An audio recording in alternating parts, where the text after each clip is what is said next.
საქართველოს დგას უმძიმესი განსაცდელის წინაშე. ეს არის დიდი შრომით და გარჯით მოპოვებული თავისუფალი მიმოსვლის, ანუ ვიზა ლიბერალიზაციის დაკარგვა. ეს არის ძალიან დიდი განსაცდელი.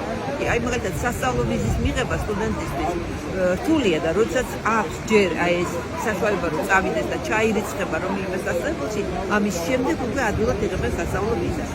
ეს ყველაფერი უნდა მოუსწროს და ქოცებმა უნდა გადაუკეთონ ჩვენს მოსახლეობას, იმიტომ რომ გაყიდეს რა სამშობლო მიყიდეს პუტინს შეაბარეს თავიანთი ხელისუფლების შენარჩუნების გამო. ეს ხელისუფლება არის მოღალატე, ქართველ ერს ღალატობს.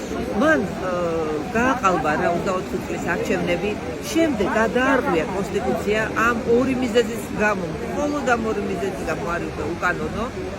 ამიტომ მე პატარა ალმით, სხვები დიდი დროშებით გავართ და გამოვალთ ჩვენი საქართველოს დროშით, რომლის მიმართაც დიდი ანტაგონიზმი აქვს ამ ხელისუფლებას. ეს დროშა დასაცავია როგორც ჩვენი იდენტობის სიმბოლო.